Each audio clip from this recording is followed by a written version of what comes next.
Hey everyone, and welcome to today's Explainer.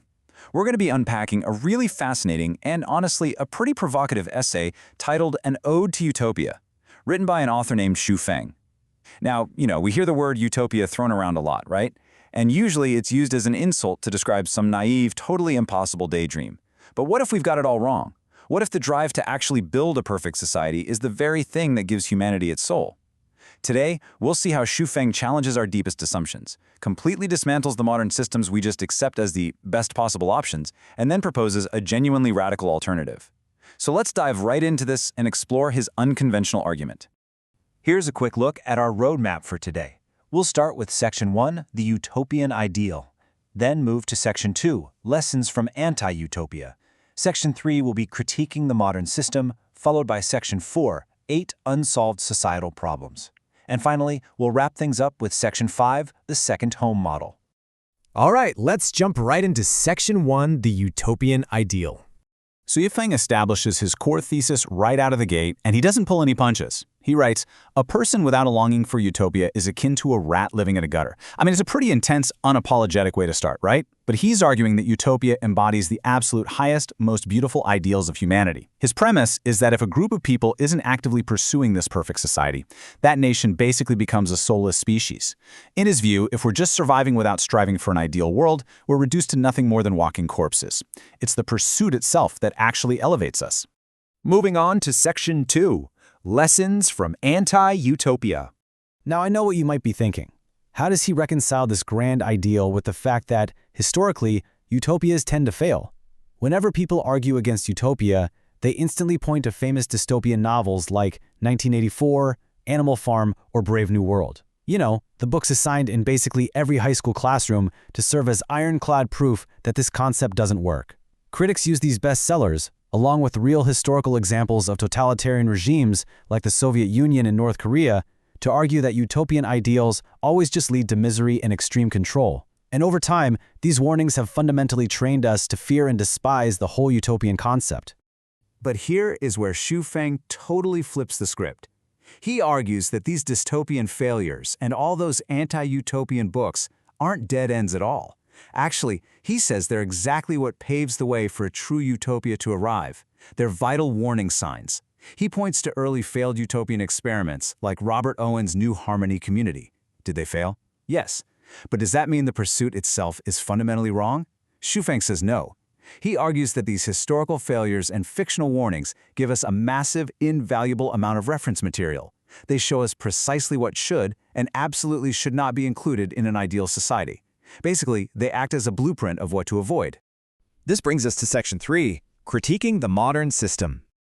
Having defended the pursuit of utopia, Xu Feng turns his sights directly on how we live today.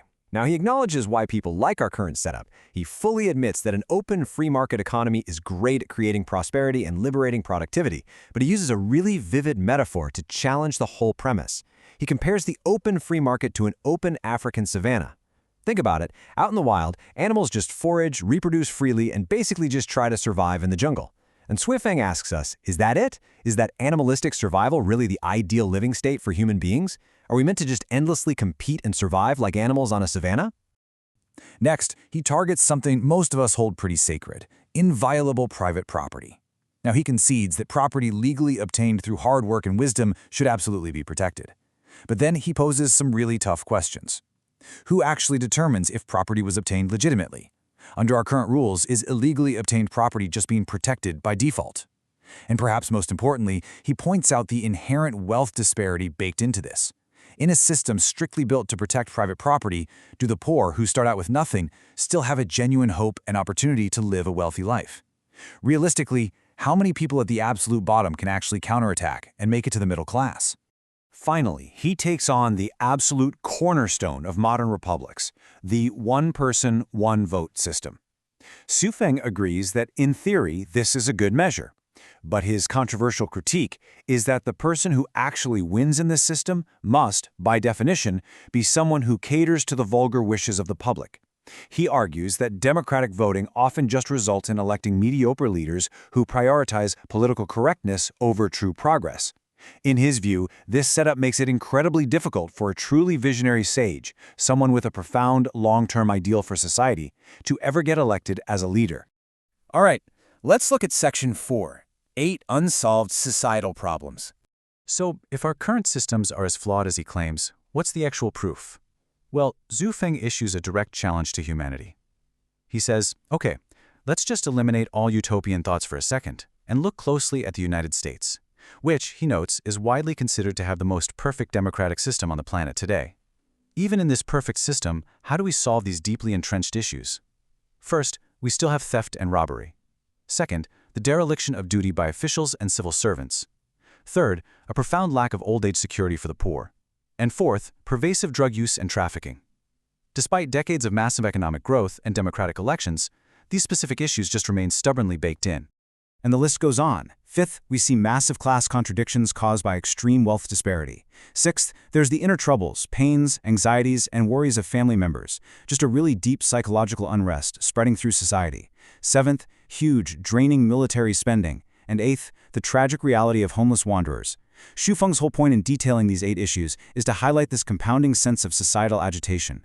He asserts that without a true utopian society, these specific, massive problems are completely insoluble. They're just an inevitable byproduct of the current system.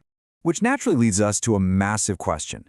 If our universally accepted modern systems, the free market, private property, democratic elections, if they completely fail to solve these 8 profound issues, what possibly can? Do we just throw our hands up and accept that these problems are going to exist forever? This is the exact moment where Xu Feng pivots from his critique and introduces his real-world proposed solution. And that brings us to Section 5, the second home model. To answer his own challenge, Xu Feng introduces the second home of life genuine. You see, he doesn't just leave Utopia as some dusty abstract theory, he presents it as a working prototype. He defines the second home as a true utopian mechanism featuring an entirely new model of production and living. And according to him, this community has existed healthily, vibrantly, and full of vitality for 16 solid years. Why does it thrive? Well, because like we discussed earlier, it directly learned from and improved upon the failures of those past utopian experiments. It literally used those past failures as its blueprint for success. He posits that this specific model is the missing key to finally solving those 8 entrenched societal issues we just ran through. As we wrap up this explainer, I want to leave you with a direct, pretty thought-provoking question straight from the author. Before we rush to conclude that Utopia is just unfeasible and totally unsustainable, are we being ignorant? Are we just too dogmatic? Xu Feng's An Ode to Utopia really challenges us to stop acting like rats in a gutter, to refuse to be walking corpses, and to actively dare to dream of and build a truly ideal society. Whether you agree with his critique of the free market or his proposed second home model, it's absolutely undeniable that he forces us to look closely at the cracks in our modern world. Thank you so much for joining me today, and keep questioning the systems around you.